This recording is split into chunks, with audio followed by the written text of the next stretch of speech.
Hello guys, and welcome to snowy Copenhagen. Today we are taking a look at the new Toliss A340 600. Yes, it is finally here, my first look video. But of course, there is already a lot of reviews out there. So this video is going to double, or I should rather say triple, as of course a first look, but it will also be a tutorial. So if you have bought this aircraft and maybe having a little bit of a trouble flying it or etc., then stay tuned, because I will do a simple tutorial as well. Of course, this foggy weather here, it is not the best weather to showcase a new aircraft. So in a moment I'll just turn off the weather engine, we'll take a look at the aircraft, but since it is Christmas holiday, I think that we'll turn the weather back on. Why not? There's also a bit of weather here around Copenhagen, so that is sure going to be fun. And today's routing is from Copenhagen to Frankfurt. And before we get into it, just a little disclaimer: I am no real-world pilot, so this will just be my own personal opinion on the aircraft. I do not know how it flies in real life. So in other words, this is just a layman's opinion. I bought this aircraft with my own hard-earned cash at the retail price, so what you get is a complete honest opinion. Just to make it clear, the main focus point of this first look / review will mostly be what are you getting for your money and how is the aircraft system-wise in terms of modeled systems, and how does this aircraft actually fly. I am not going to go too much into depth with let us say the exterior model, like and faults and jagged edges and stuff. There's a lot of reviews out there that goes very much into depth in those areas, but I will mainly be focusing on how does it fly and what is modeled. With that said, let us get into it. So, I've just fixed the weather. Let us take a look. First of all, in my opinion, this aircraft does very much resemble the real-world counterpart. And in my opinion, it is a beautiful model.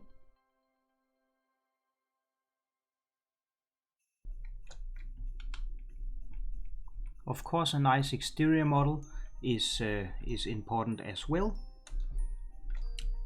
but my main focus point as a simmer is, as I said just previous, is more how does it actually fly and what is modeled. So if we start by taking a close-up of the landing gear here, and we can see it is also very detailed, very well modeled.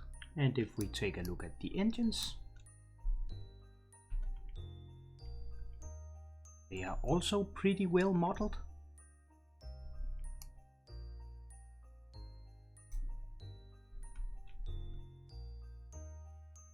You can see even added a little bit of dirt here and there. Looks very convincing to me. This aircraft is officially licensed by Airbus, but probably not by Rolls-Royce, and that is why you've got 4 gliding Kiwi engines on the aircraft.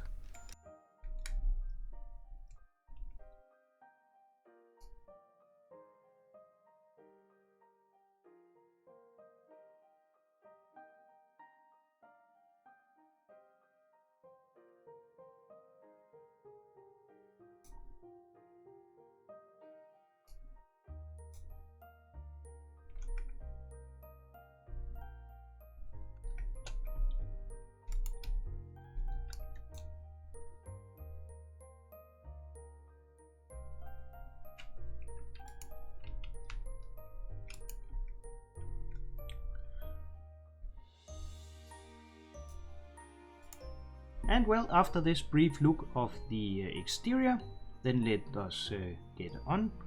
So what are you getting for your money? Exterior wise, what you see around the aircraft here, that is a part of the scenery. I mean with the loaders and etc. That is all a part of the scenery. There is no additional exterior objects. There is no fuel truck, there is no baggage loaders or anything else, and there is no chocks. And the aircraft comes with 2 liveries out of the box. One of them is this Airbus house livery, and then a Toliss livery. But that is really not a major concern, because on the org forums, under the commercial vendors support, Toliss has already made a thread, a kind of central hub where the paint kit is also available, and there is already numerous freeware liveries that can be downloaded from there. Many of them having the Rolls-Royce badge as well on the engines. So let us hop into the cockpit, and as you can see here, the cockpit is also very well modeled. Beautiful done. A nice screen reflection there, and the color scheme is overall really looking like the real thing. This is the high def version. There is a standard def version available as well, which is lighter on the frames. We've got the jump seats here in the back, also very well modeled. Got coat hangers here. All in all, a beautiful cockpit with a general great attention to detail. When we get into the air, we will take a cabin tour, as that is of course also modeled in this Toliss A340.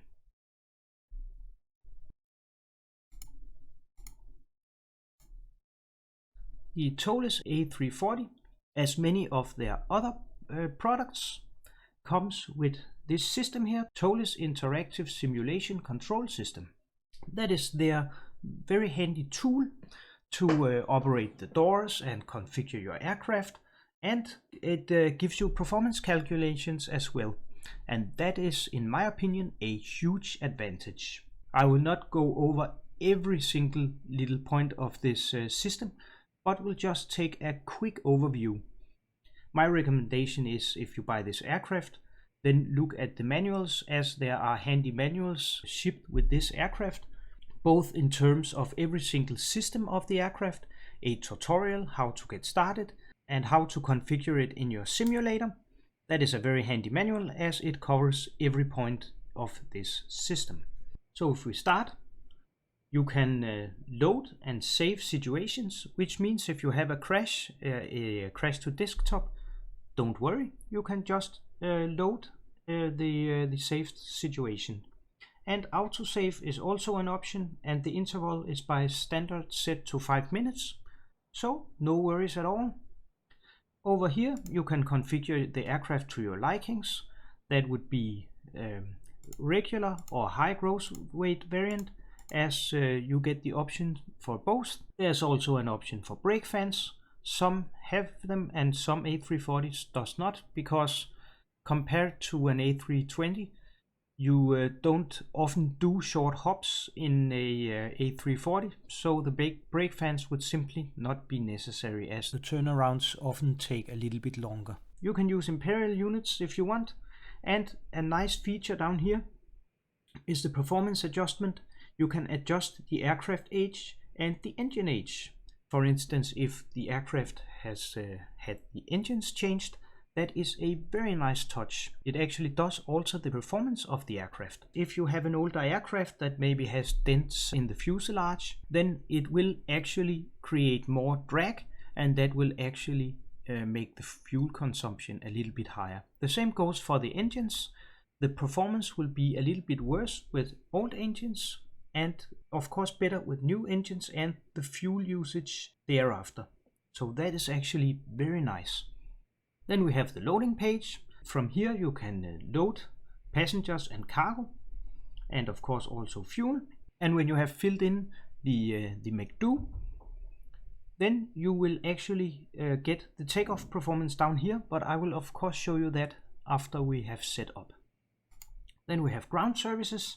We have external power A and B. They are on, as this aircraft has 2 connections for external power.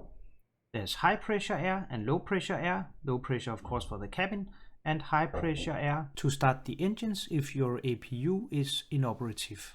Then you've got a pushback option if you don't have better pushback. And we can see here animated services. That is maybe ground service or ground handling. reserved for future extension.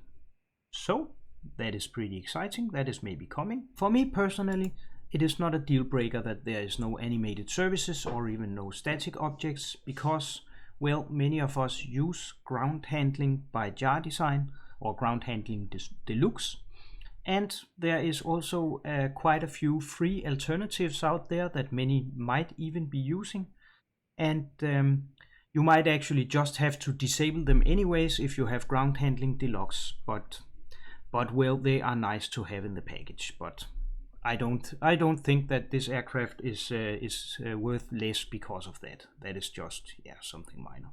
Well, we've got the doors we can manipulate from here. Fault scenarios, we have an option for to enable random faults, and a time factor, which is the mean time between failures. I like it. It's a very nice touch if you want to have a bit of a challenge or another challenge when flying this aircraft. So very nice touch there. Then there's the sounds. I won't get more into that. Then there's the joystick configuration. That is also pretty handy.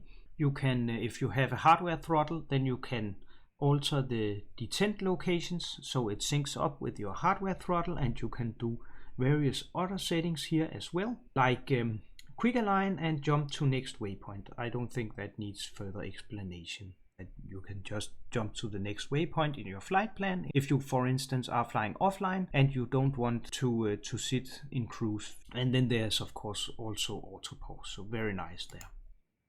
Then there's some visual settings like the wing flex and etc. I won't go into much more here. The only two I want to highlight is the inhibit cabin object that completely removes the passenger cabin, so you just have an empty fuselage, and that is also a pretty nice touch. If you are on a computer that is a lower end, then it's a very nice option to have, and you can inhibit the in-seat screens. We'll of course take a look at those screens later when we get into cruise and take a cabin tour. But there is screens in the seats, and there are some faults with them right now.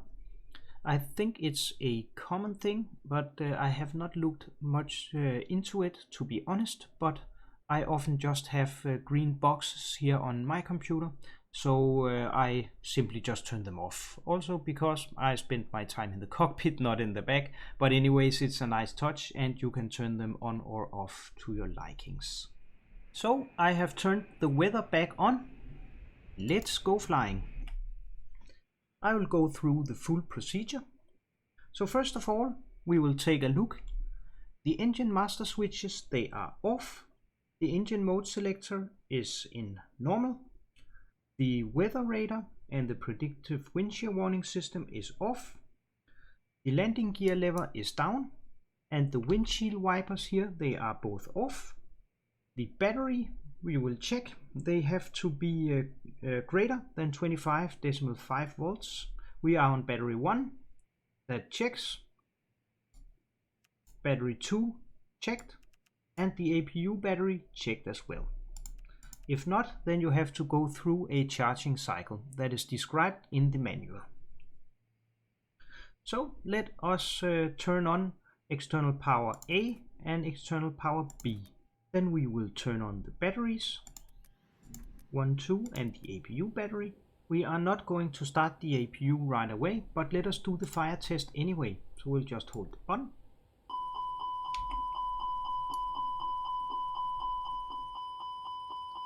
And that checks. And let us look at the air conditioning panel. All the white lights are out on the air conditioning panel.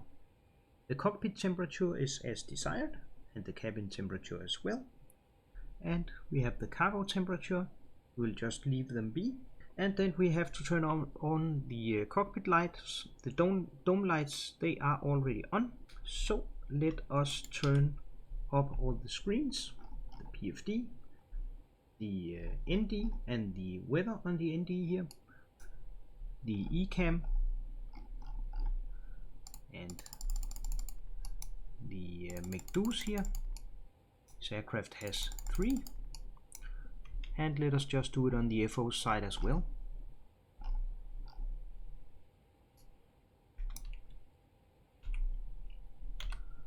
Then the annunciators, let us test them.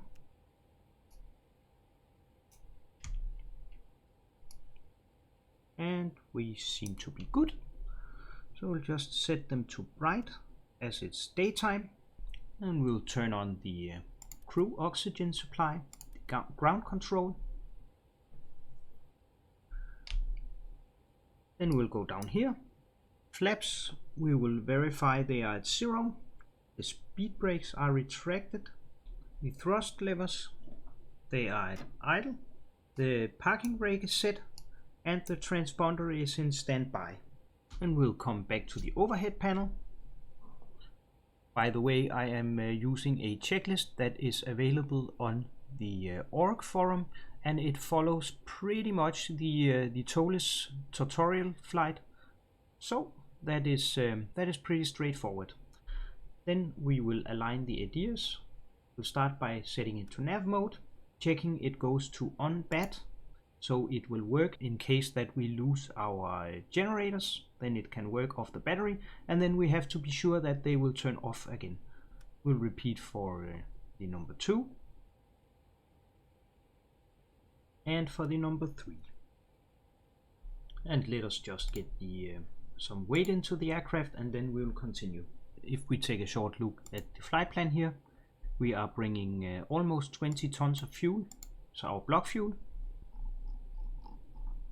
And we are bringing 413 passengers and no cargo.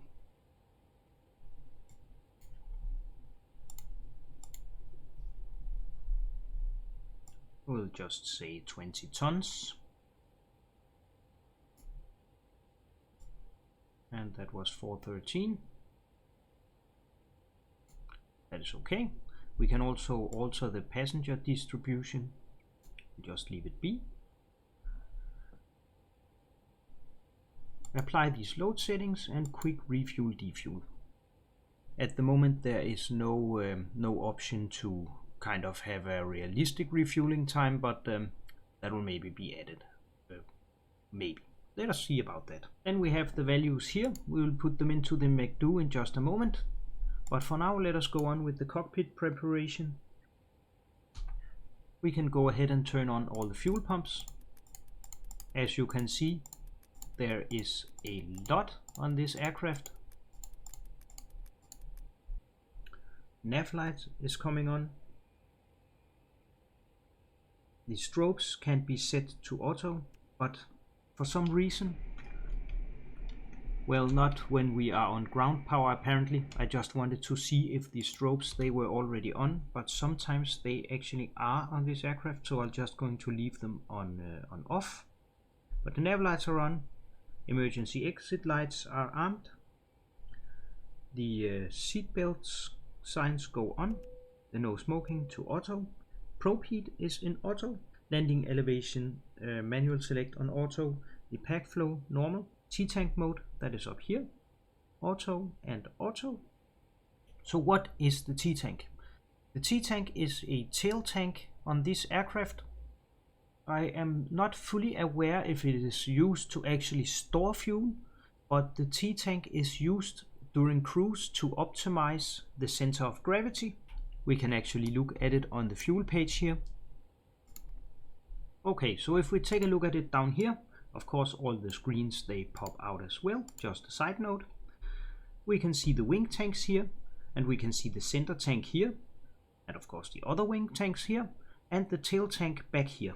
So the tail tank or the tail trim tank is located in the horizontal stabilizer, and in cruise it is used to shift the aircraft's center of gravity to reduce the aerodynamic drag of the aircraft and thereby reducing the fuel consumption during cruise.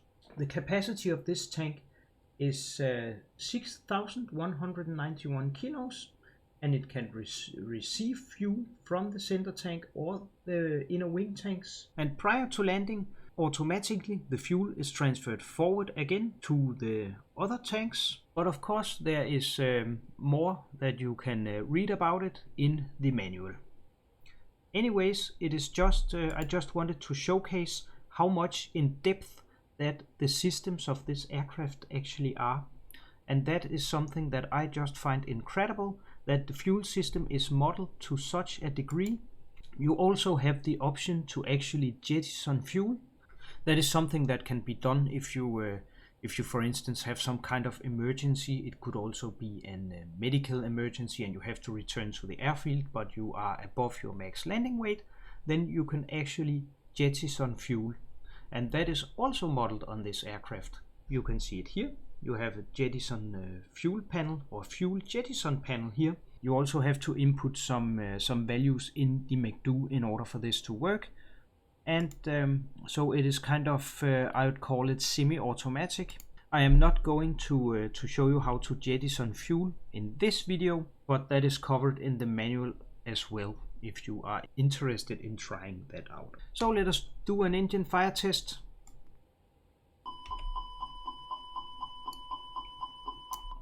And that is all good. And we'll just make sure that the radios are turned on, and they are turned on. And also the third radio up here, they go on and off, but they are all turned on. Then we are ready to fill out the MCDU. Just bring it up here. First of all, we confirm that everything is correct. The Trent engines, yes, we are using the Trents today. To my knowledge, the Trent 556 was the only engines ever used on this aircraft. The 500 variant had Trent 553 engines, and the 200 and 300 variant had CFM 56-5C engines.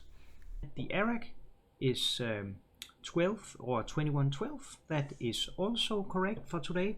And then down here we have the idle and the performance factor. They can actually be changed on this aircraft. So what are those? First of all, the idle factor is airline specific and determines when your top of descent will be. If you have high idle factor, then the descent will be calculated and initiated early, and that is probably not so efficient, because then you might end up leveling off, and that will cost more fuel. A continuous descent is the more efficient choice. So if you have a idle factor of -3.5, then you will have a steeper descent, and then you will maybe not have to level off. So that is completely airline specific. Then we have the performance, and in real life the performance factor is given in the operational flight plan. We do not have that in our flight plan from SimBrief, but it is used to determine the specific performance of that individual aircraft. So if you are simulating an older aircraft, which as I showed previously can't be done with the Toliss here, then you will probably have a higher performance factor, with plus being an older aircraft, and I have really not played that much with it, but I would assume that negative or maybe 0 would be a newer aircraft, but it has all to do with bumps and dents in the aircraft. Even if it is dirty, then you will have a higher performance factor, and that is something that maintenance will take care of. So if you have an older aircraft, then then you would type in ARM. Then you can change the performance factors here. For today we'll just leave it at 0 by 0, but you could, if you are simulating an older aircraft, you could maybe type in /3.5. 3.5, and that would simulate an older aircraft performance wise, and also with the fuel calculations. Of course, if you have more drag because you have dents and stuff, as I said, in the fuselage, then you will consume more fuel. So that is what it is used for. But we'll just type /0, and we will just clear out this code here. But anyhow, I just wanted to show you that it is actually possible. So that is also very nice and a very good addition to the kind of immersion if you want to simulate an older aircraft. And we are setting up the MCDU according to the diff script system. which stands for data, init page, flight plan, secondary flight plan, RadNav page, initialization page B, and performance. That gives divsrip. This is a pretty nice way to remember how it goes for setting up the MCDU. We are done with the first D, then we go to the init page. We are going from Copenhagen to Frankfurt, and here it prompts me with a route that I have done on SimBrief. I will show you the full setup, so we'll just return and ignore that. So no company route. And the format that you can export is actually just the normal X-plane format. It will read that as well. So that is pretty easy. And the alternate for today is Düsseldorf. Our flight number, that is just fictitious as we are flying with the house livery today, so Scandinavian Airman 001. Pax number 413. This number here is actually used for the air conditioning of the aircraft. How I understand it is that is kind of similar to the econ mode on the Airbus A321, where if you have lesser passengers you will set the pax to econ mode. Here it is done via the FMS here, or the MCDU. Cost index, that is of course airline specific, and it is 103 for today. The lower the cost index, the more economic your flying is. You will fly slower. The higher the cost index, the faster you will fly. But again, airline specific. And the cruise for today, I will just do a step climb that is modeled as well, just to show you how that goes. Our cruise is 380, but we'll just pretend it is 360, and then we'll do a step climb. I'll just say -66. The initialization of the IRS, that is already done because we've been talking so much, but normally you will just have to confirm a line on ref, just like on the narrow body aircrafts. That is also pretty straightforward. Then we will grab the winds, just hit request, and we can set the cruise winds as well at flight level 360. Let us just do that. We'll bring up the flight plan again. Cruise winds 309 degrees at 106 knots. At 106 knots. Well, that is approximately, and the winds for landing we can do them later. But that is purely optional. Then we'll have to set the tropopause. What is that and why is that important? Well, just for a fun fact, the tropopause is the transition between the troposphere and the stratosphere.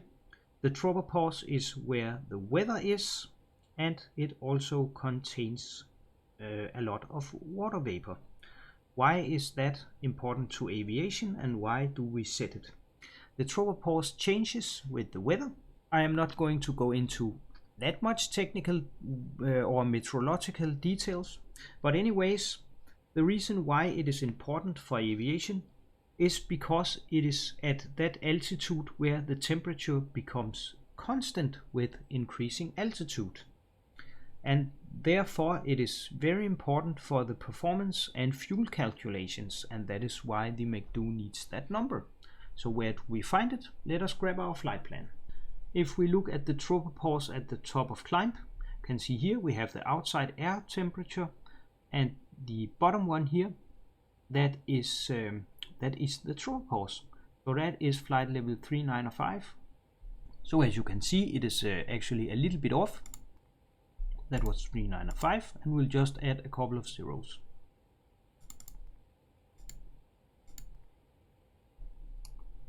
The outside temperature is off. It is actually 0 degrees. We'll just set that. That was the DI. Then we need the F. That is the flight plan. Then we'll start by pressing on Copenhagen here. Departure. We'll depart from runway 22 right. And we will depart via the Lango 1 Charlie departure, that is this one. No transition, insert, and then we'll have to program the rest of the flight plan. Let us first look at how it looks. We've got the flight plan up here. To right, Lango 1 Charlie. Then we have airway Mike 611, Alasa, direct remit, Tango 150, that is an airway, then to Kerox, and from there starts the Kerox 1 Alpha. Let us program it. That is also fairly straightforward in the Airbus. We just click on the Lango, then we click Airways, and then we can actually just type in the entire route. So from Lango we are going via Mike 611.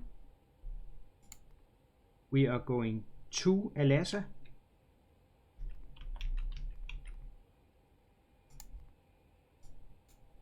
And just on a side note, actually the MCDU here is quite intelligent. It can actually autofill out, if you just type in the next waypoint, it can actually autofill out the airways, but we will not be doing that because sometimes it can pick another airway than the one that is in your flight plan, and if what the FMS chooses to put in is different from what you have filed, then you might get into trouble if you are, for instance, on VATSIM. But we are then going from Alasa, we are going direct to remit, and we cannot type in remit because we are going direct.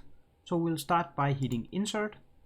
Then Alasa is inserted into our flight plan. Then we'll click on Alasa, next waypoint, that is remit. And we'll set click temporary. We can see Alasa direct to remit. We'll say insert. Then we will click on remit and we will continue. We'll use airways. From remit we will follow Tango 157. We are going to Kerox.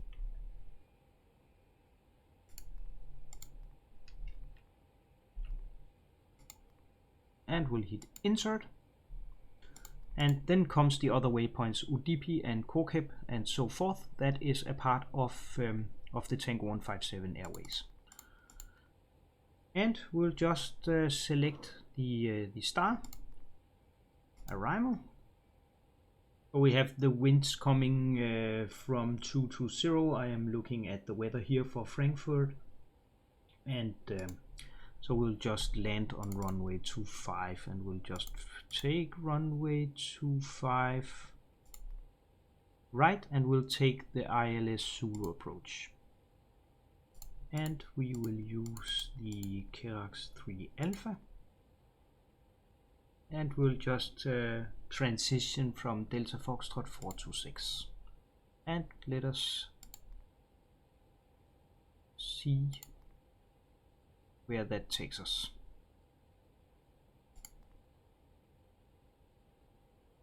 Then secondary flight plan.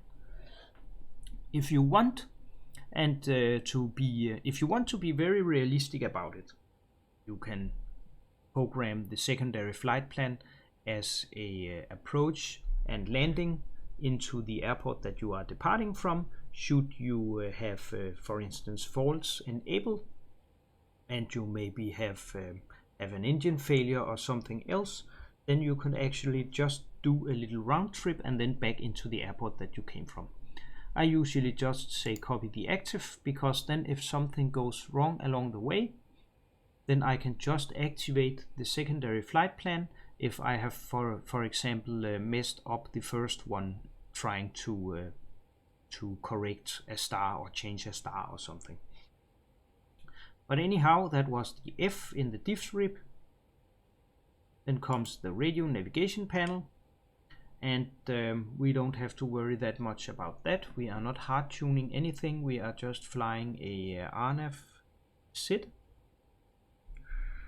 And then comes the performance page. Then we need the Toliss system, or I have actually forgotten one. We need the init page B, sorry about that. So here we are looking at the init page B.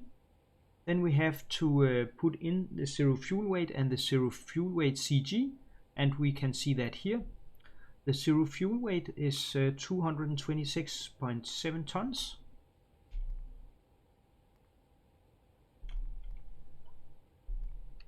And the zero fuel weight CG, as we can see here, is 24.9. And the block fuel, that was 20 tons.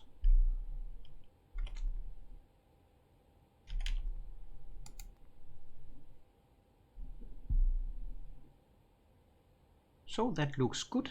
Then we go to the performance page, and then here we can we'll select flaps 3. We almost always take off flaps 3 in this aircraft, and we can set the runway slope as well. You could calculate that if you want, but it is close to 0 here, so we will not mess around with that. I can maybe show you how to do that in a future video. And let us just, you can check off toga thrust, but we'll just keep it on, we'll just use the flex. And let us see, we have a speed here, V1 150, rotate 150, and V2 154. Transition altitude 5000, that checks. The packs are on, a flex temperature of 46, and actually here you have to type in F46, flaps 3, and the takeoff trim, that is up 3.0, that is what we can see here, and that is put into this box here, and it should actually auto set the trim. I have I'd say I have a few times seen when testing out this aircraft that is that it was not set, so we will of course double check that. And the numbers down here, the acceleration and stuff, we will not mess around with that. We'll just leave that be. So that was the MCDU. So we can close these two windows here. And here in Copenhagen, the QNH is 1005, so we'll just set that 1005, and it's synced up here, so that is fine. Then we'll just set the constraints here, and we will alter the range. We'll just turn off the ADF and VOR here, 1 and 2. We'll just take a quick look at our charts here to see the initial climb. So let us just do a mini briefing. Initial climb is flight level 70, and it is a very easy departure. We'll just climb out straight ahead and go directly to Lango via Toliss, of course. So that is pretty easy. And let us look at the other charts. We are at Charlie 32, that is here. Then we'll just push back onto Quebec, and then we'll go via Quebec, then we'll go via Foxtrot, and via Foxtrot here we will cross runway 30, taxi via Alpha, and here via Alpha we'll just line up here via Alpha 1, here runway 2 to right, and that is it. So we'll just set flight level 70, we'll cycle the flight directors. Can see FD1, FD2. The landing system is off, and we have dashed lines both in heading and speed. The altitude is set as cleared, and we have all timers here reset. Then we come down here, the anti-skid, that is on. Everything else looks fine. And we have to set the squawk. We'll just leave it at 2000. We'll turn on the transponder, just like if we were on VATSIM. Then we'll set the TCAS here to all above, and that is of course only what the TCAS is showing us. and we'll just leave it in standby for now. So everything is good. So let us turn on the APU. We'll start by turning on the master switch, and then we have to wait until it says flap open down here, and then we can turn on or then we can initiate the starting process. Flap open, then we hit the start.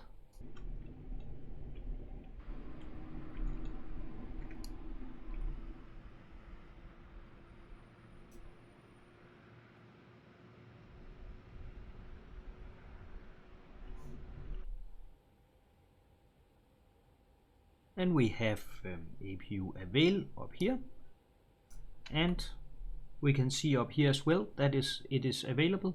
And in this aircraft we don't need to turn any switches or buttons. It is automatically on the bus.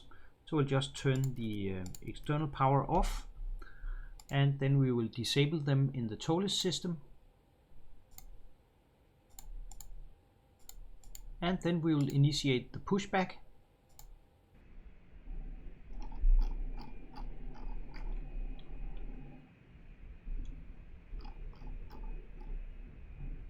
We'll just push back in this direction. Ground to cockpit, plan acknowledged, call me through the menu when you're ready. Ground to cockpit, tow is driving up. And we'll just remove the gate.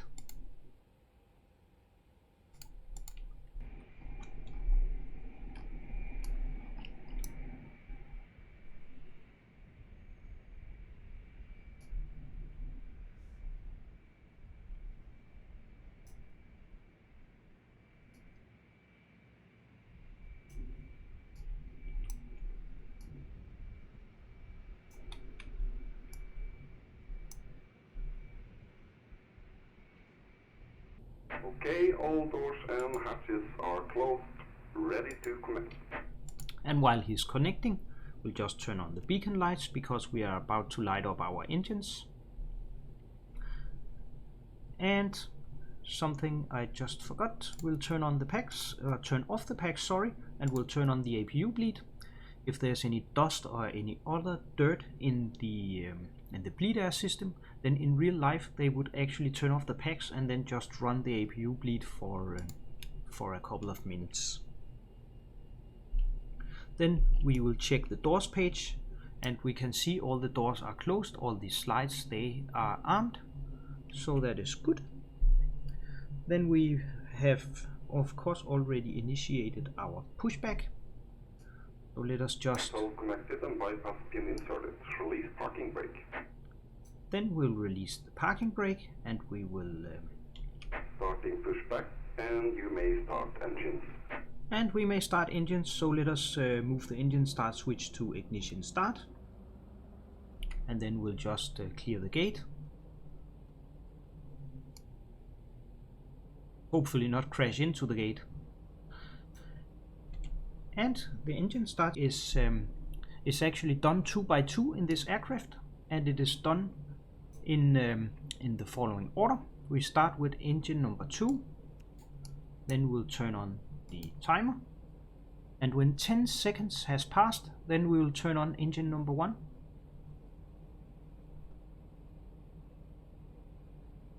And we'll turn on engine number 1, then they start at the same time.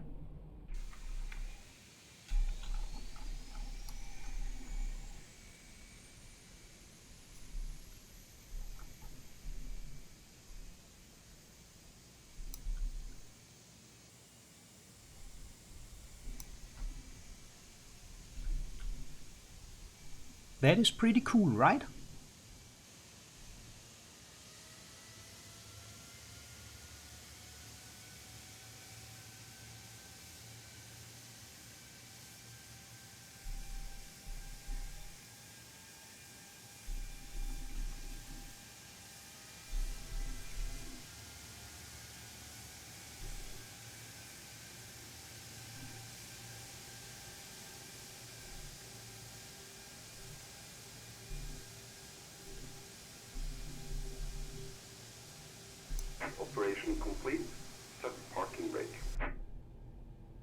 set the parking brake. Disconnecting cowl. Stand by. Just reset the chrono. Now we probably did not see it, but the engines, they are stable.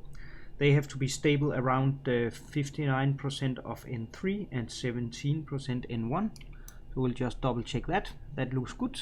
59 and 17%. So that is good. But normally it will say, of course, say avail here on top. But now we missed it because we were out admiring the beautiful engines. The same goes for engine number 3 and 4. We'll start with number 3 and we will set a timer.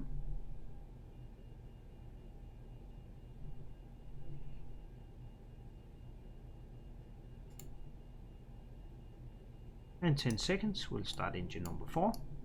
Tow is disconnected and bypass pin has been removed. Hand signal on the left. We'll see you next time and have a safe flight. And he's done talking. If we look at the trim down here, it is actually set automatically to up 3.0. So that worked out this time.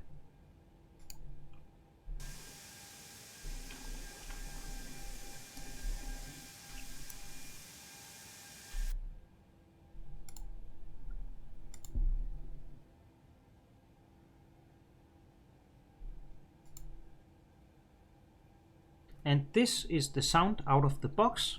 There is actually no BSS sound pack for this aircraft yet. I don't know if there will be one, but this is out of the box sounds. And actually they are not too bad. I actually think that they are okay, especially when you think about that it is out of the box. And we have 4 good engine starts. So let us turn on the packs, the APU bleed off, the APU completely off, and let us go down here, arm the ground spoilers, the engine start switch comes to normal, the flap lever, we are doing flaps 3, we'll just set flaps 3. And we can confirm up here flaps 3. The pitch trim, we'll just double check that. 3.0, that is good. The engine anti-ice, we will actually need that because we have actually a risk of icing. And the last thing we'll check is the rudder trim, and that is 0. That is okay. Then we are actually almost ready to go. Then we'll just turn on the taxi lights, runway turn-off lights and camera, and taxi lights. And then we'll just reset the chrono here, and we'll turn on the camera. And then we have a nice taxi cam here. Then all we need to do is to set the auto brakes to reject the takeoff, and then test the takeoff config. And everything we have here that is normal for this stage. We'll just release the parking brake and we'll just initiate the taxiing.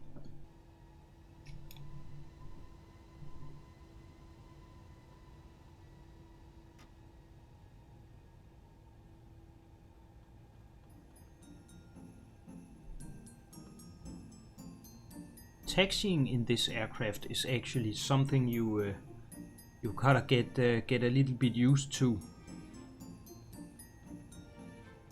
Because it is a pretty big bird compared to your small narrow body Airbus A320 or A321.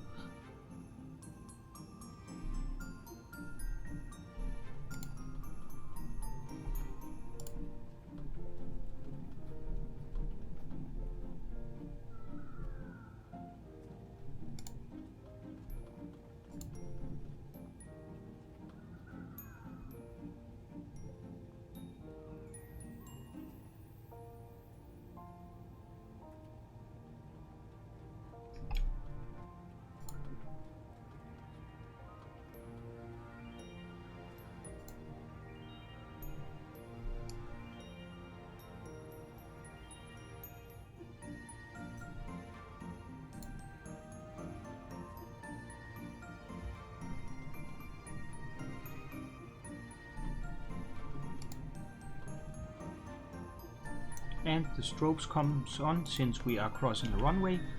As I said, we should in fact be crossing via Foxtrot, but we are crossing via Delta now. Luckily we are not on Vatim.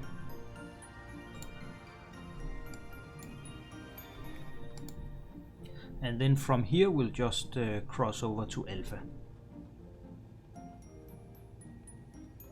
And then while we are taxiing along here, we can just do a flight control check. I'll just wait till we are going in a straight line. And what we actually should have done earlier is a brake check, but well, checked.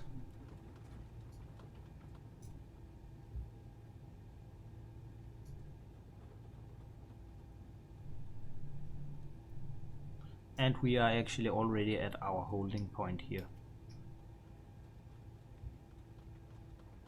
And I am almost going out of the taxiway here, but so while we are lining up here, or at least attempting to, it is not the easiest aircraft to line up, then let us do a quick flight control check. Full up, full down, full left, and full right.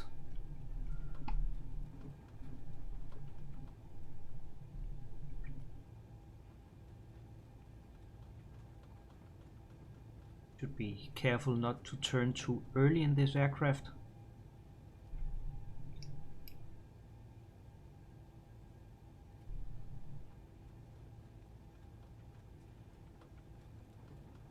So, well, I guess that is okay-ish.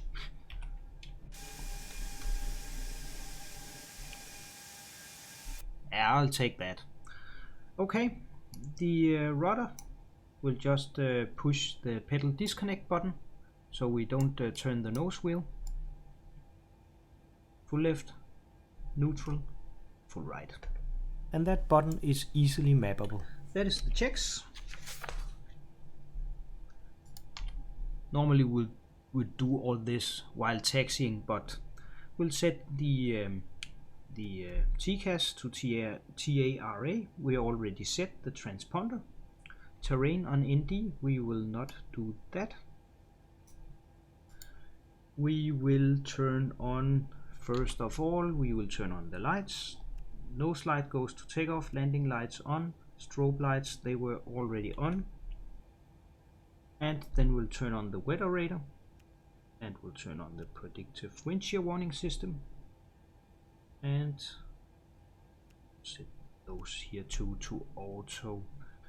I don't think the tilt works by now, but we'll just leave it. And this knob here is also not modeled, but the weather radar is actually modeled on this aircraft. Well, then we just need to start the timer, and we will advance the throttles to 50% N1.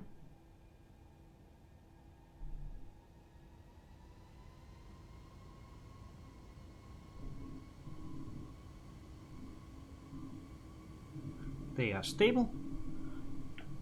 Release the parking brake, forward on the stick, and we'll go to flex detent.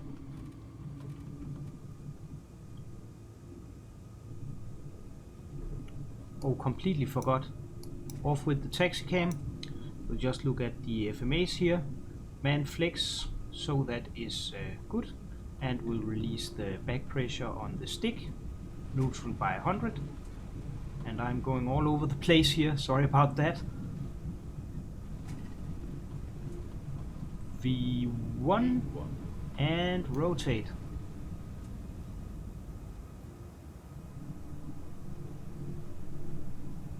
And we got a positive rate. Gear up.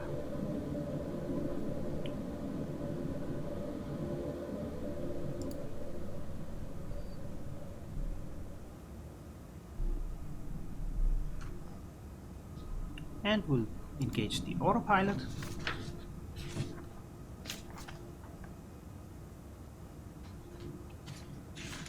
And sorry about the fiddling in the background.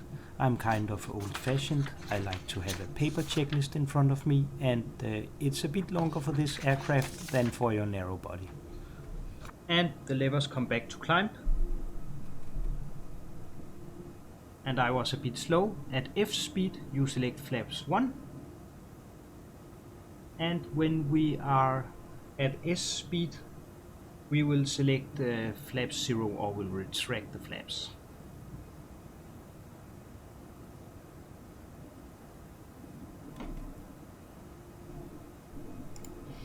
And we can disarm the ground spoilers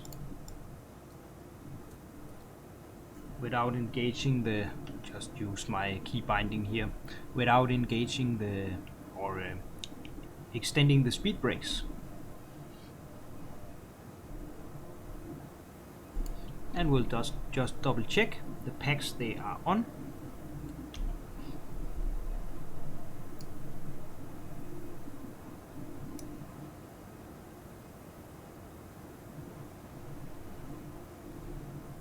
And the QNH standard checked. And we'll just imagine we are cleared for flight level 190.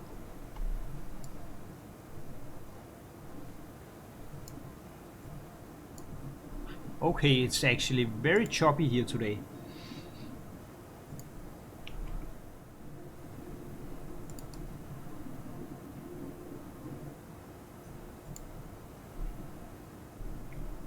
And approaching 10,000 feet of flight level 100, we did transition.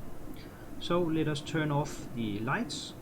One of the few flaws that I have encountered with this aircraft is if you look right now at the air conditioning panel, that the textures are kind of flickering a little bit, but it is a known problem, and the team at Toliss, they are aware of it. In SimBrief I saw that we had a warning up to flight level 220 actually, but we'll just set our cruise here, 360, or our initial cruise.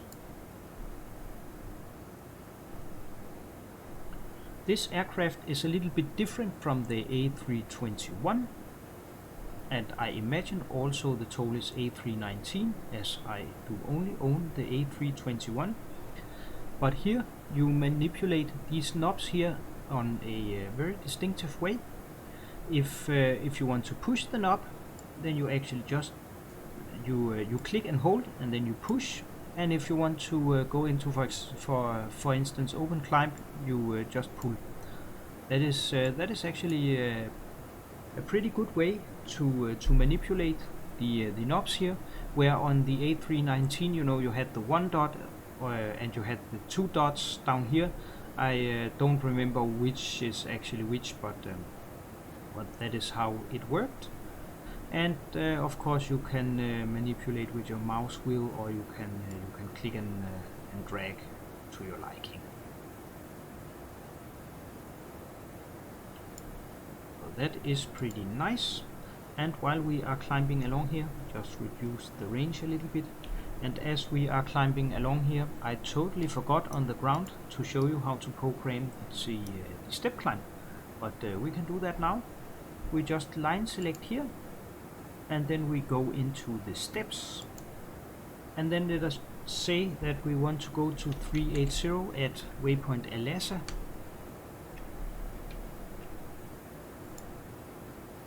And that is all we need to do.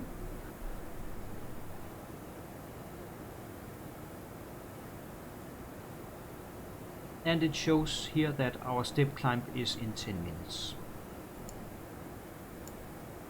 This is probably not that realistic, but I just programmed that step climb just in order for you to see that it actually works in this aircraft.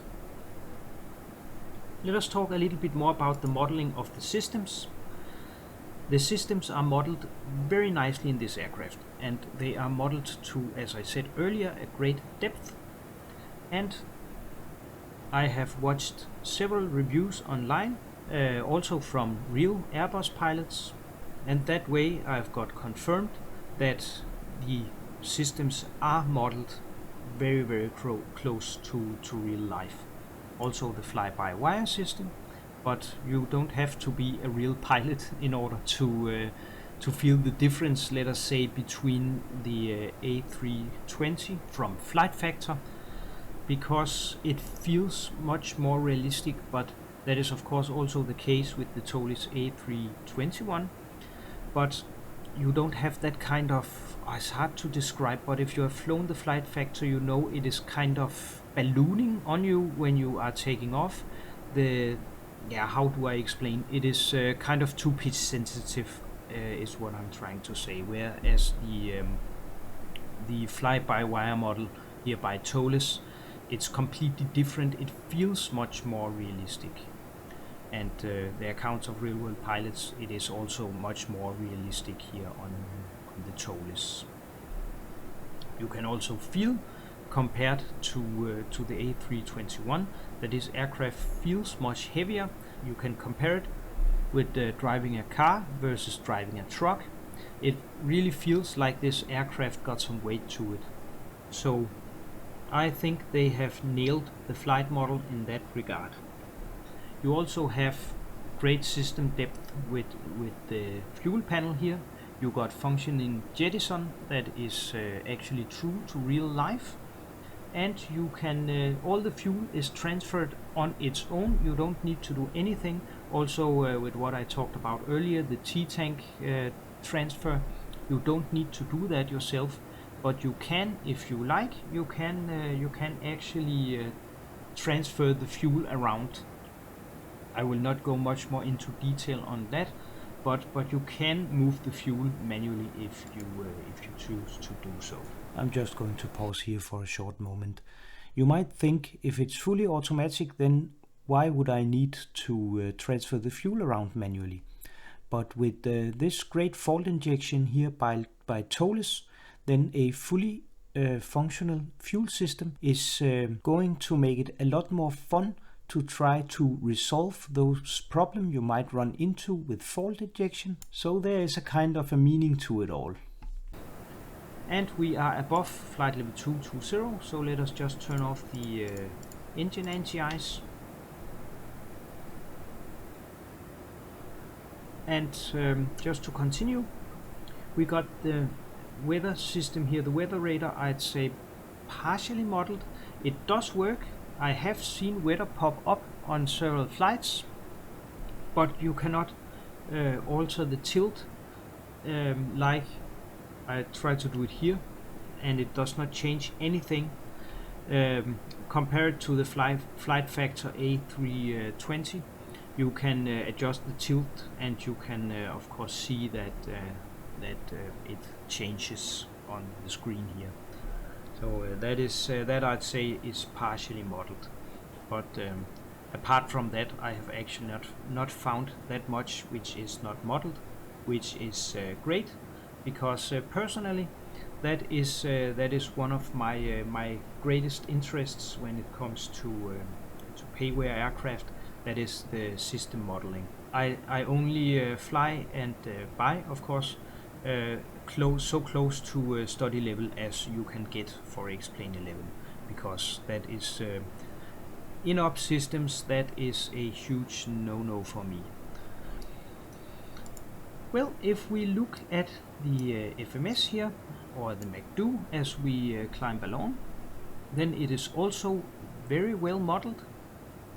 We have all kinds of stuff modeled, like the holding is modeled, and the fix info page is modeled.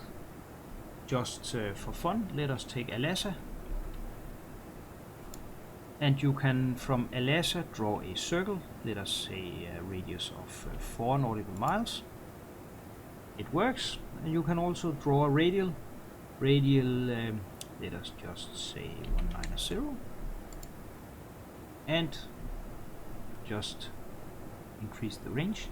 And you can see here we have drawn a circle, and we have drawn a radial off from that waypoint. That was just an example. So it works.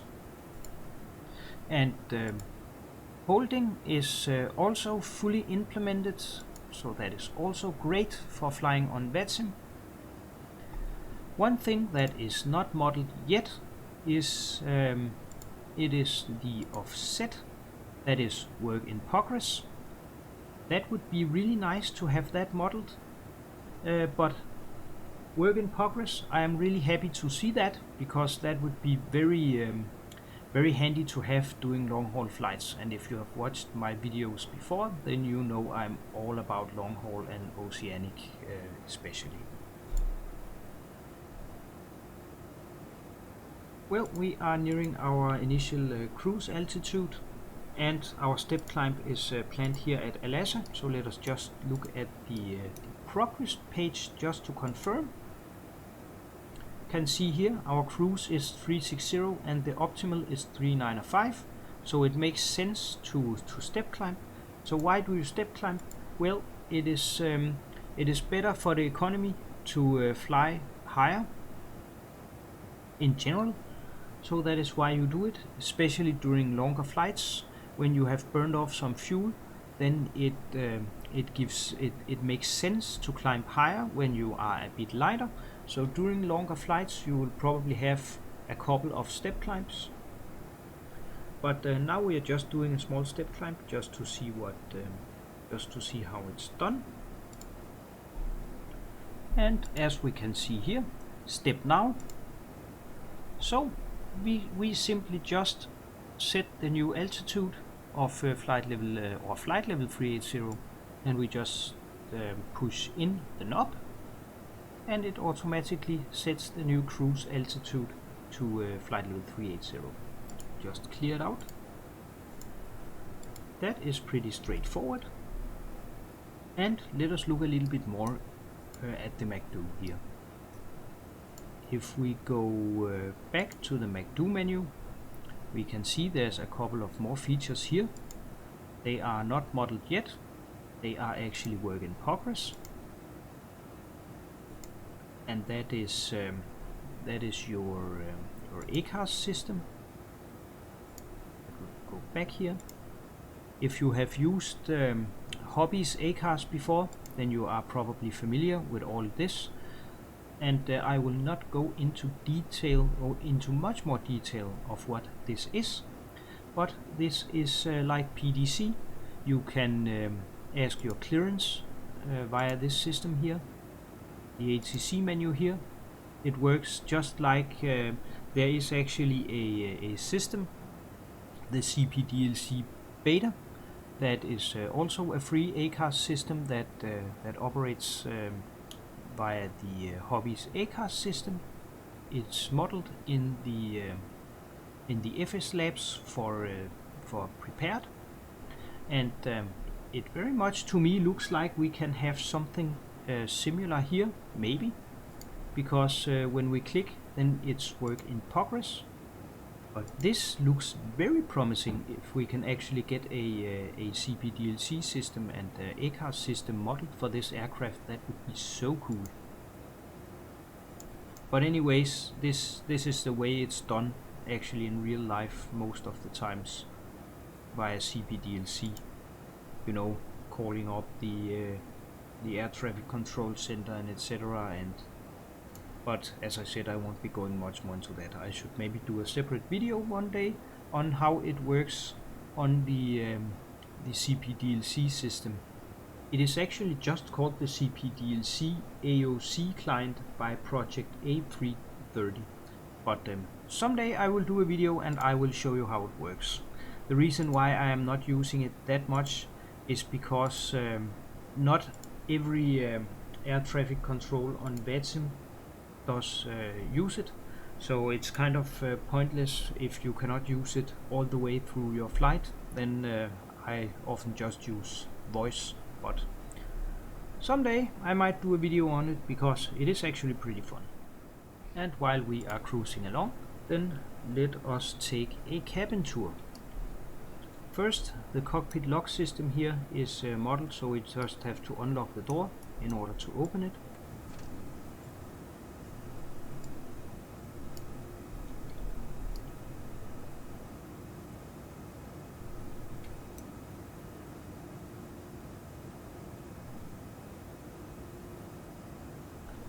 The first thing we see here is the forward galley here, which is modeled to some degree, and I think it's pretty nice. But of course it depends on you as a simmer. I don't mind that is. I'd say this is not perfect, but it's sufficient. Personally, I don't care too much for very detailed cabins. I think that it's nice that there is a cabin, but being able to open the lavatory and open the toilet seats, well, it's fun, but it's not really necessary in my opinion. But having a passenger cabin, I like that. I think it's pretty nice that you at least have a passenger cabin. So it's a pretty nice passenger cabin here. I have got no complaints at all. So this would probably be first class.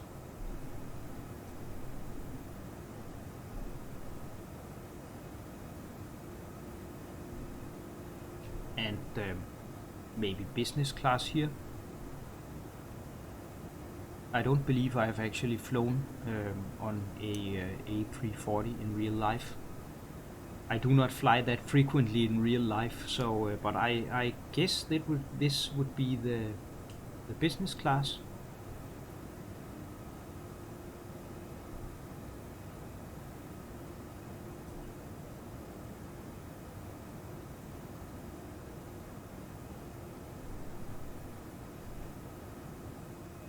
Then we've got a galley more here, also pretty nice modeled.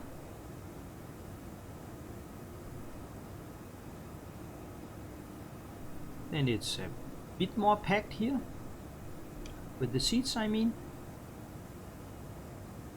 Just got a glimpse of the engine out the window here.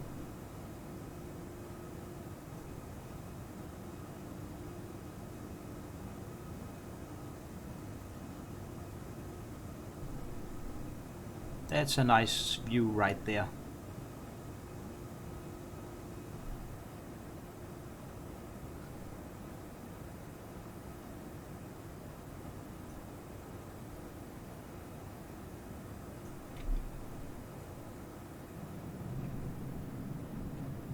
You can also hear the soundscape is kind of changed now that we are kind of almost behind the engines. That is also pretty nice.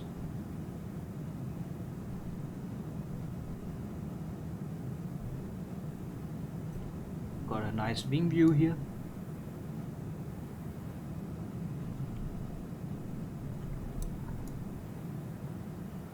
And we are probably back at economy here. Very packed with seats.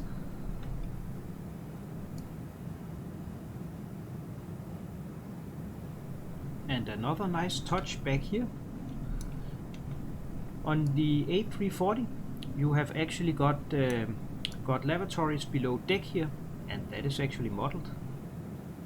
So as true to real life, you would actually go down the stairs, and then you have additional lavatories down here.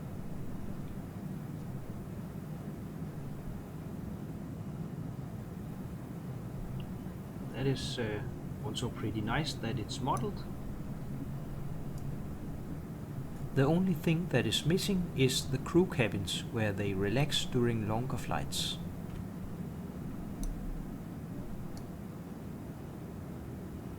And this is a rather long airplane.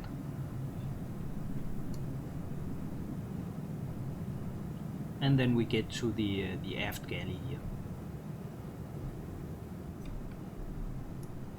And we've probably got some coffee brewing here. It's also pretty nice. But as I said, depends on your focus point as a simmer. It does not need to be more modeled into more detail, to my opinion. But well, we are all different.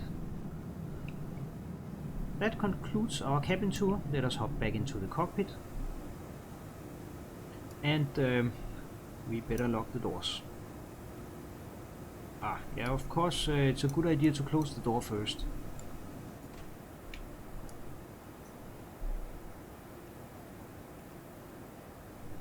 And while we are cruising along, let us take a look at our arrival.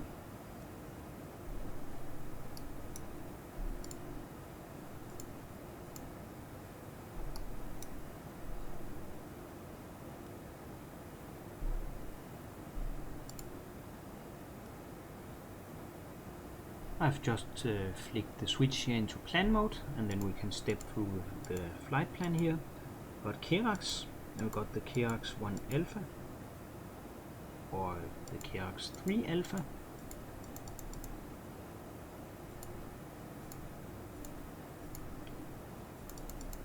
And we've got a manual point, so we just have to vector or ourselves around, or we can actually just clear out this manual here, insert. If we clear out this discontinuity, then we'll just link between these two waypoints, insert, and then we'll be taken around here and straight to our approach, our final approach.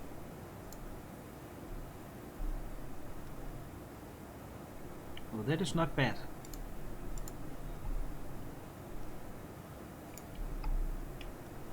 I hope that you have liked the video so far and that it is going to be useful to you. If so, then please leave a like, it helps a lot. If you'd like to see more, subscribe to the channel. And at last, tell me in the comment section, what do you feel about this aircraft? Have you purchased it yet? And is it on your list? I would really like to hear some of your opinions about this aircraft. Do you agree with me, or am I completely off? And at last, thanks for watching.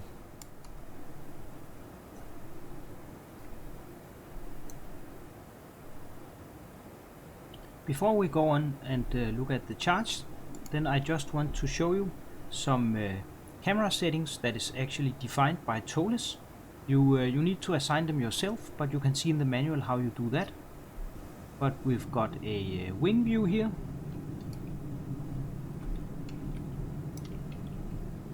Then we've got a kind of behind the wing here. And then we've got an engine view. Of course you can define them yourself, but this is also a pretty nice shot here.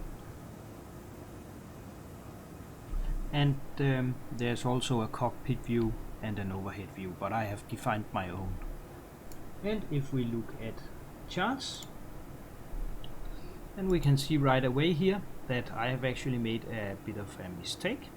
I took runway 25 right, and it's fairly short. I don't think that matters. I think we can land on this runway as well. I am not 100% certain, but in real life I think they'd set us up for 25 left or 25 center. So we'll just change the runway to 25 left, and then we'll look at the rest of the charts. It is actually pretty simple in an Airbus here to change the runway. We just click down here on the destination, arrival. We'll take 25 left,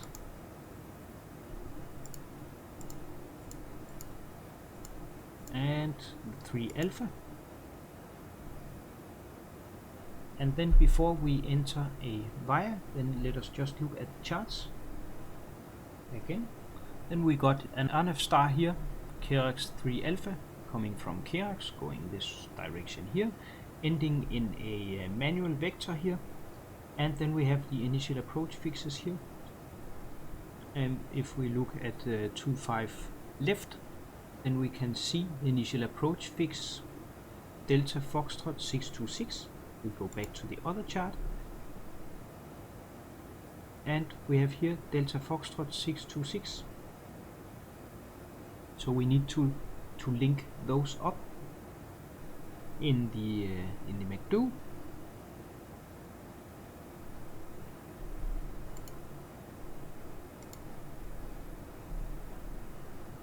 And we'll just say Delta Foxtrot 626. Insert, and then we will see if it makes any sense. Back to plan mode. zoom in a little bit.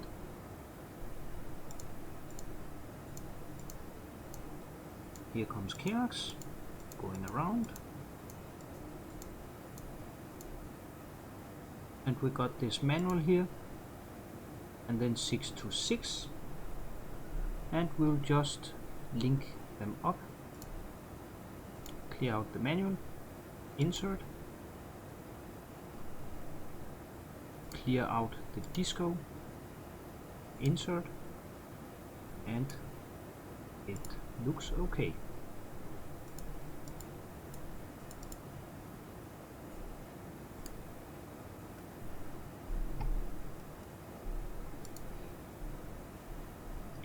And when we get on the ground here, I think we'll probably be vacating somewhere around here.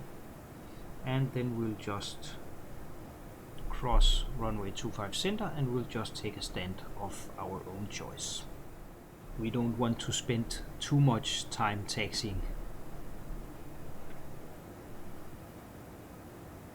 And just before our top of descent here, when we get on the ground in Frankfurt, Germany, then I will talk about the ultimate conclusion of this video. Is this aircraft worthy to go into service in the Scandinavian Airman fleet? We'll talk about that, and I will talk a little bit about, is this aircraft for you? Of course, that is ultimately to everyone to decide for themselves, but I will just tell you what my thoughts on that is. Just before our descent, so if you have liked this video, then leave me a thumbs up, it really helps a lot. If you'd like to see more content with a little long haul twist, then subscribe to the channel, hit the bell icon to be sure not to miss out on a new video. And if you have some corrections regarding this aircraft or some other opinions, then I'd really like to hear them. Then tell me in the comment section. If you have this aircraft and you have any experiences you would like to share, or simply just tell your thought on the aircraft, then leave it in the comment section. It will be very fun to read what you guys think about this aircraft. And at last, I just want to thank you for watching. It means a lot. And now let us start to set up for our approach here. And now we have to enter our destination data. That is done on the performance page here. Next phase and next phase. We've got a QNH of 1011. The temperature in Frankfurt is 0 degrees. The wind is 270 at 3 knots. The transition level is normally around flight level 60. We just have to initiate our descent. We'll just start by going down to flight level 100. We set 100 and then we push the button for managed. Here in Europe we don't have a fixed like flight level 180 for transition. It is set by ATC and it's normally around, it actually differs some, but I'd say it would normally be around flight level 60 or 70 or 65 or something. We'll just set 60. And then we'll just take a quick look at the approach chart. And we have here the decision altitude and the decision height. We are just doing a Cat 1 ILS approach. So we'll do the transition altitude, 562. 562. Set it here. If you have it at decision height, you'll set it down here. And config full. So we are set up. Then we'll just double check the RadNav page since we did change runway. The ILS, the identifier, is India Foxtrot Sierra Whiskey 111.15 and final course of 247. India Foxtrot Sierra Whiskey, that checks 111.15 and 247. So that is all fine. And just a few tips for you if you haven't flown an Airbus before, then compared to a Boeing it's a bit different. These knobs here, you can both pull them and push them. If you pull them, then you take the control from the aircraft, and if you push them, then you give the control back to the aircraft. So when you have a dot, then you are in manage mode, and then the aircraft will manage. That is just like a VNAV in a Boeing. And how can you use that to your advantage? When you are in managed mode, then the aircraft will, and this is just a very basic explanation, because this is a topic for a video on its own, because the autopilot on this aircraft is just and on every Airbus is just really advanced. Just for the sake of the length of this video, I'm trying to explain it as simple as possible. Then when you push and you are in managed mode, then you will follow the vertical profile on the flight plan here in the MCDU. If you pull the knob, then you will descend as fast, then you will go into open descent mode, and then you will descend as fast as practically possible, while respecting the speed. So if we were to pull the knob for speed as well, then you would be able to manipulate the rate of descent that way. You can see now we have unrealistically steep descent here, or maybe on the verge of being unrealistic, because the engines are idling now, and it's using pitch to keep these Mach 0.76. It's probably not the phase of flight where you would use it in real life, so we'll just go back to managed mode. It is probably more realistic to use that mode below conversion speed, and then of course manipulate the rate of descent with the speed brakes, just like in any other type of aircraft. And now you can see power is added. You of course also have vertical mode here, vertical speed. If we push, we level off, and then we can of course, if we pull, then we can pick our own vertical speed, minus 300, or yeah, of course, what we want. But for now, let us go back to managed mode. The same goes for heading. If you want another heading, you can simply just dial it in, pull, and the aircraft will respect that. And if you want to go back, simply just push the heading, and it will try to recapture the path. Just be aware that you cannot go like you can in a Boeing, where you have the VNAV engaged and then choose a heading. You cannot be in managed mode regarding the vertical profile when you are in a non-managed mode or a heading mode. So if we were to manually change the heading, then we'd have to go into open descent. So that is a little bit different if you are coming from a Boeing. But I think we want to speed up our process a little bit. We are descending at a fairly low rate of 1700 feet per minute. So we'll go into open descent.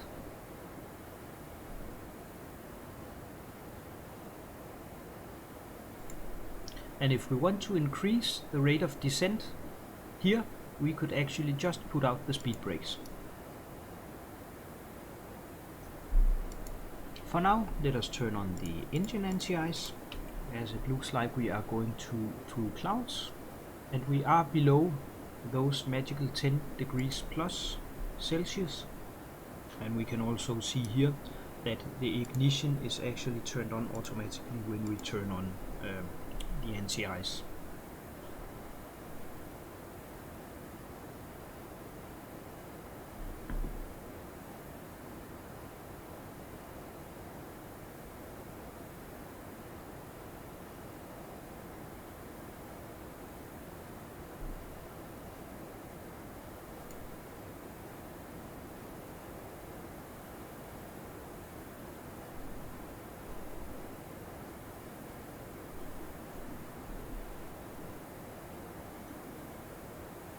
And I actually don't believe I said it earlier, but of course you have the option of having the AVI tablet here.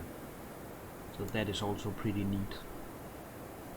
And I like the design of this, that it is not an actual tablet, but it actually looks more like something you would find in this kind of aircraft. I know that that tablets are used, but I like this design actually.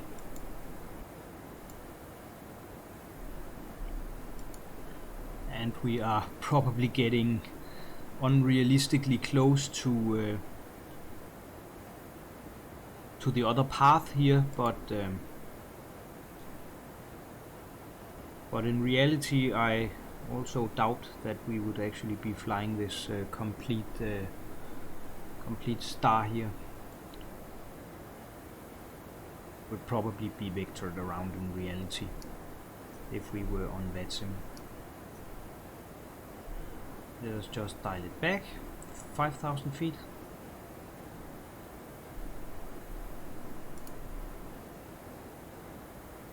Our platform altitude is 4,000 feet. And we can also see by Delta Foxtrot 626 we have to be at 4,000 feet or above.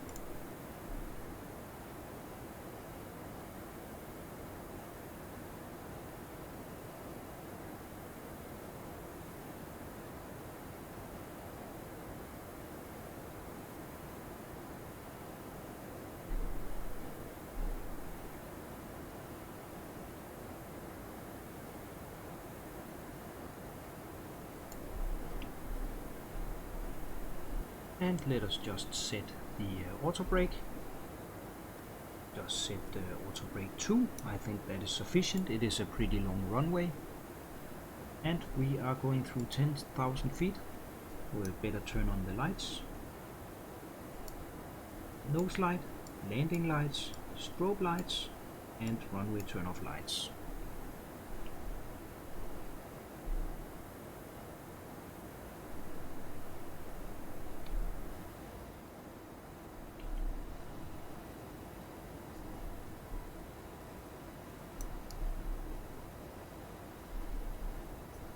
And we are below VFE next, so we'll set flaps 1.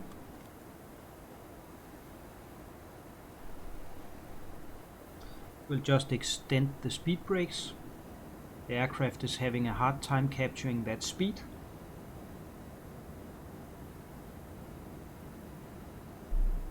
And we'll just set 4,000 feet.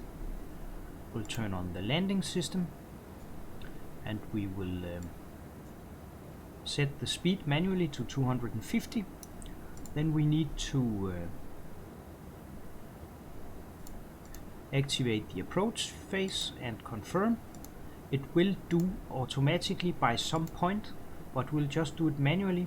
But you have to be aware when activating the approach phase, if you have not set a speed up here manually, the aircraft will go down to clean speed. So you need to set a speed, if not, as I said, you'll be going very slow. And we'll just retract the speed brakes. There is a so-called decel point where the aircraft will activate the approach phase automatically, but I just like to do it manually, because when you are on VATSIM and you are under some kind of speed restriction and you got a load of things to do, then I like to do it a bit early and then manage the speed on my own. But of course that depends on how you like to do it. And, oh, totally forgot the altimeter.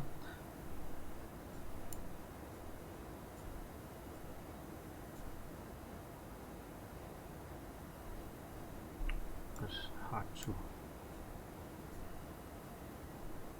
And it's so bumpy, it's kind of hard to set the QNH here. It was 1011.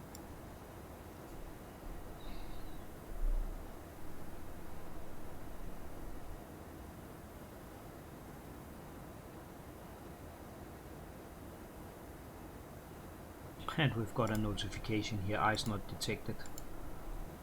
We are also almost below the clouds, so we'll just turn it off in a second.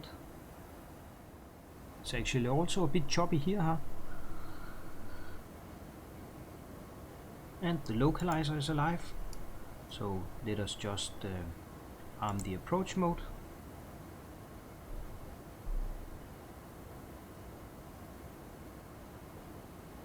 and we'll go to manage speed.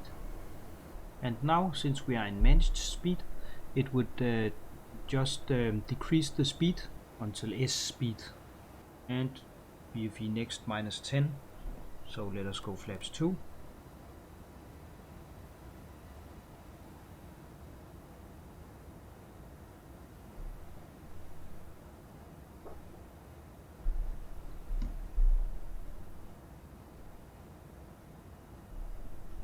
And we'll just control the speed again.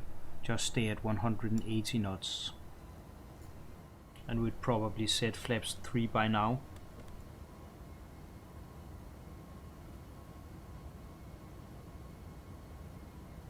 And we captured the glide slope. Oh, almost forgot the engine anti-ice. And we are visual.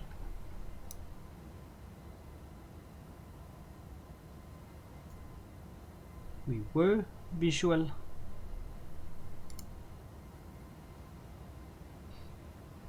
And we'll just go manage speed for now. 2,500. And gear down. Flaps full.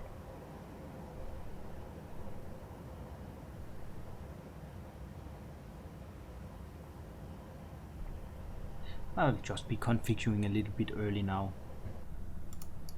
And 5,000 feet go around altitude. 2,000. Oh my god, we forgot the signs. Oh well.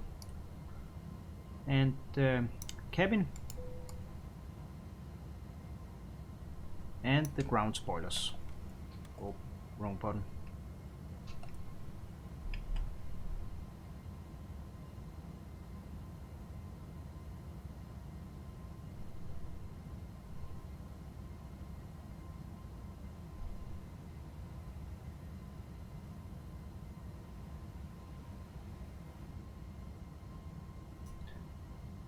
That must be 25 left, that must be center, and then we got the right one somewhere out here.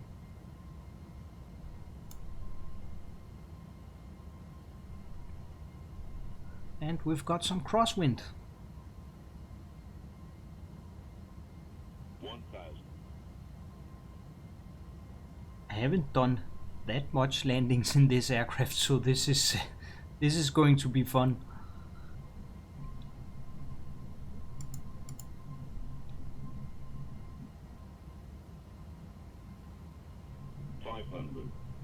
I'll disconnect the autopilot.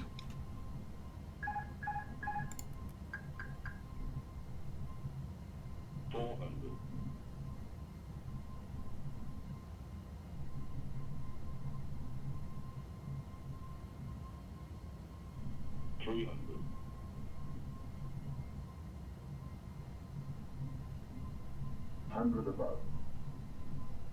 200. Minimum. Continue.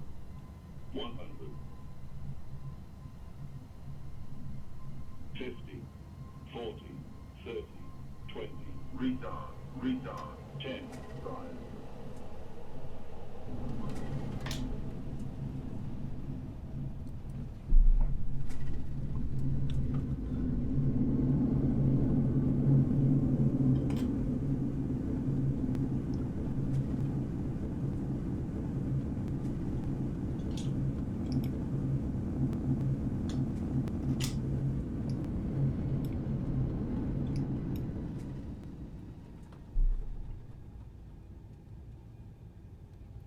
Almost flared a little bit too much there.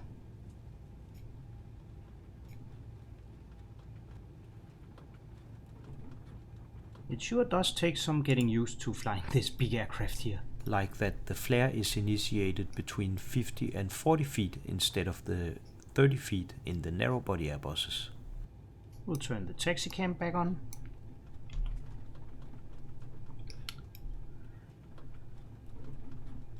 We'll just park here for a short moment.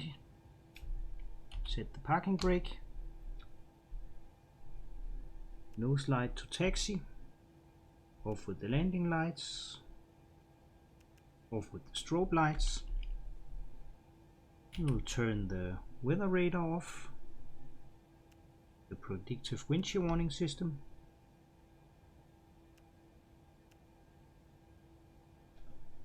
Disarm the spoilers. Flaps 0. Turn off the TCAS.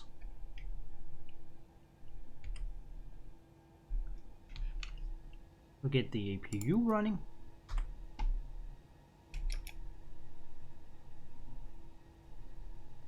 We'll just take a right turn here and then cross at Mach 24.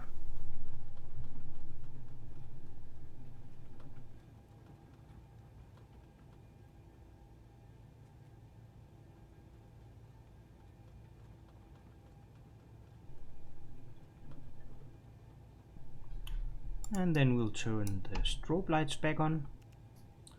We've got the flap open, so we'll turn on the APU. This video will probably be out 1 or 2 days late for the Christmas sale, but that doesn't really matter because there was no discount on this aircraft actually. It was full price here during the Christmas sale. But the A321 and the Neo mod, they were actually available at a lower price.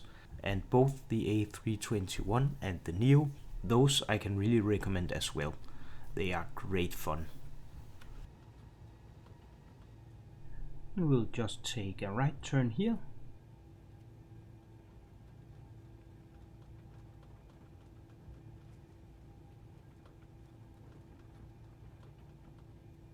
And just take one of the remote stands.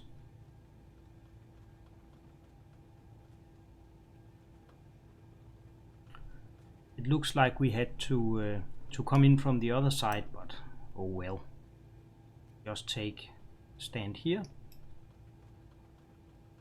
This video is already a bit longer than first planned, so I hope you don't mind that we park in the wrong direction.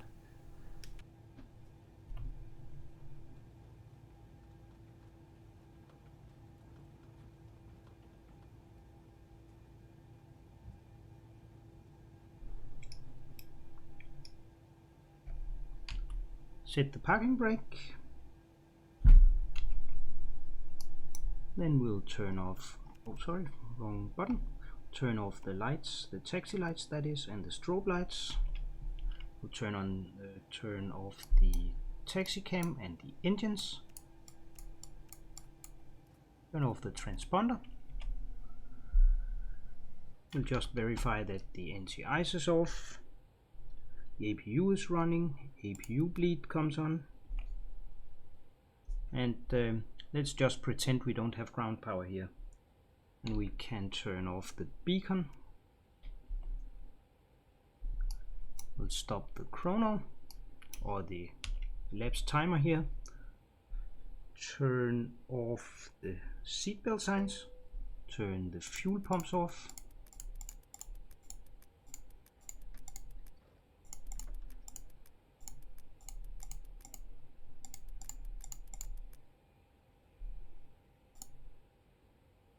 That should be it.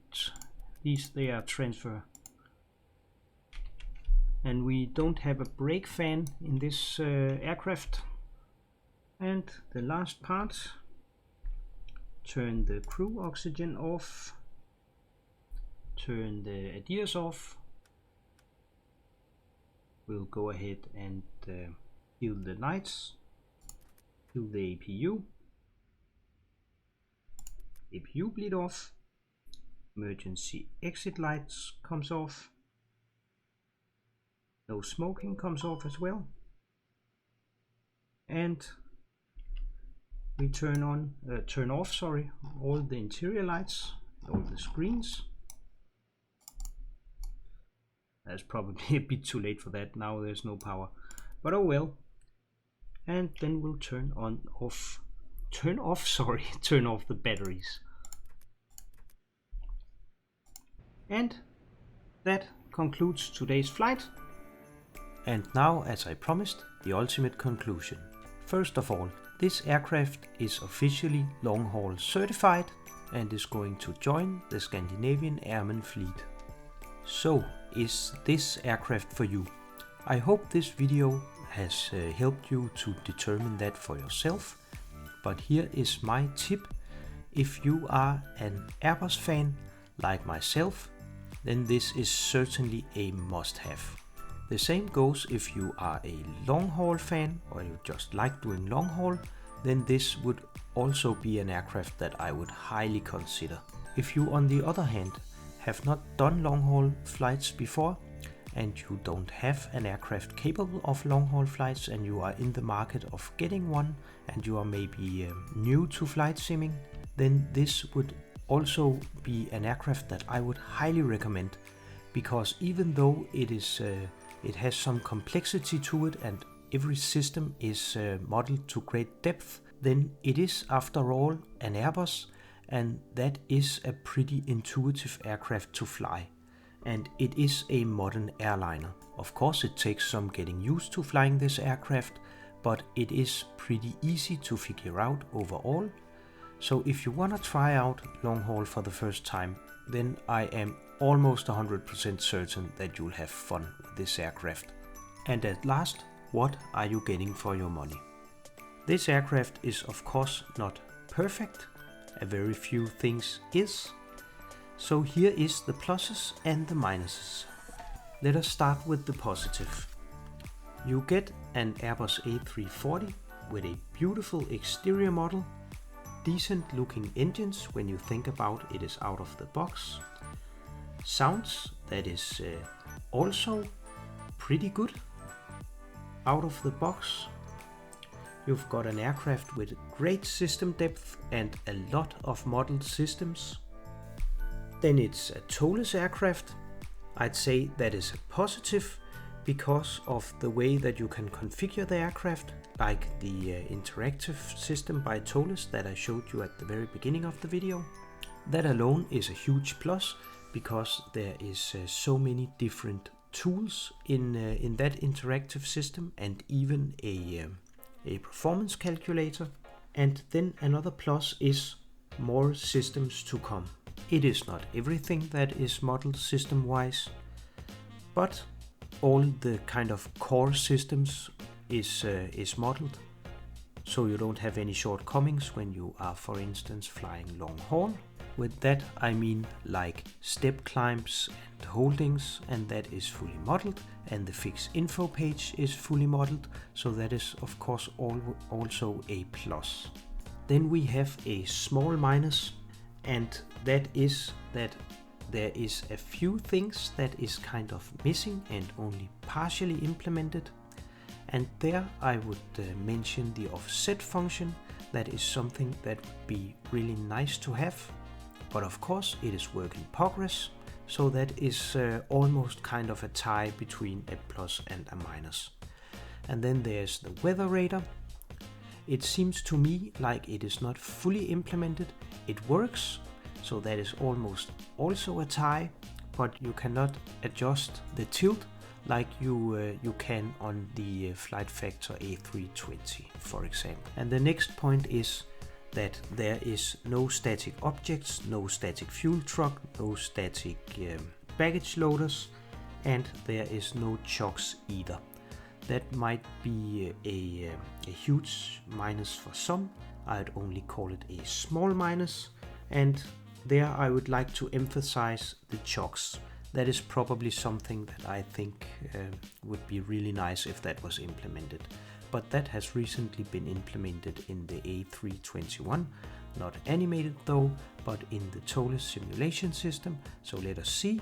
Hopefully it comes soon to the A340 as well. An option for realistic refueling times, that is probably also something that would be nice if it had been there. And another small thing that I have noticed that is bothering me a little bit is that you cannot remove the armrest like you can on the A320 by Flight Factor. And it might seem like a minor thing, but it just compromises the view of the pedestal in general. But as you can hear, the minuses are just very minor stuff. So all in all, an airplane that I can warmly recommend.